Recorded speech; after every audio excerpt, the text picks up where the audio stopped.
भाई राहुल गांधी गुजरात में मोदी को घेर रहे हैं तो बहन प्रियंका अमेठी में चुनाव प्रचार की कमान संभाले हुए हैं। प्रचार के दौरान एक दिलचस्प घटना घटती है। आम आदमी पार्टी के कार्यकर्ता जब प्रियंका से मिले तो इस कदर मुरीद हो गए कि जिंदाबाद के नारे लगाने लगे। ये प्रियंका का ही जलवा है जो दूसरी पार्टियों के कार्यकर्ताओं पर भी सिर चढ़कर बोलता है। अमेठी में प्रियंका को आम आदमी पार्टी के समर्थकों ने घेर लिया और उनसे अमेठी की खस्ताहाल सड़कों पर सवाल पूछे। बेबाक प्रियंका ने धैर्य से उनकी शिकायतें सुनी। जाते जाते कहा, अरे हाथ तो मिला लो। इतना दुखी नहीं। इतना होना था कि केजरीवाल के इन सिपाहियों को न तो अरविंद की ईमानदारी याद रही और न ही कुमार का विश्वास ही याद रहा। राहुल प्रियंका गांधी के जिंदाबाद के नारे फिजा में गूंज उठे।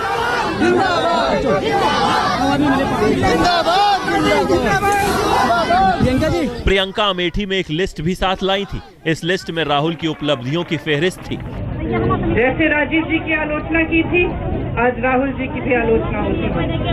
कहते हैं कि क्षेत्र में कुछ नहीं किया, इसीलिए मैं एक लंबी लिस्ट लाई हूँ। प्रियंका ने स्मृति ईरानी पर जमकर निशाना साधा।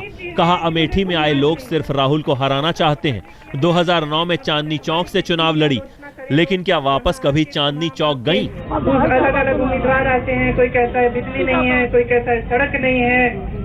उनको कम समझ है इस क्षेत्र की और आपके दिलों की भी कम समझ है। आलोचना करना बहुत आसान है।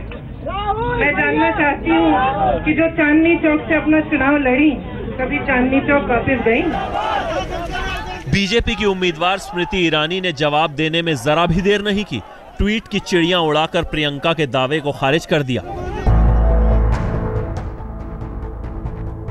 2.5 साल से मैंने जो संसद में काम किया उसकी तुलना राहुल से कर लें श्रीमती वाड्रा।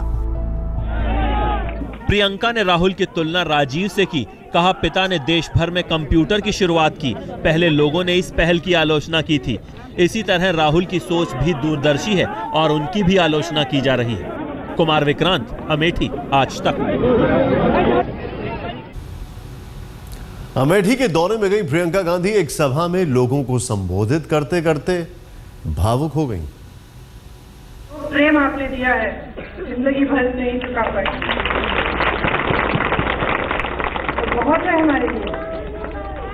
हम यहाँ खड़े हैं, आपकी बदौलत खड़े हैं। कोई हमारी हैसियत नहीं है कि हम खड़े हो रहे यहाँ। हम ये नहीं सोचते कि आपको भाषण देने हैं, आपको सीख देनी है।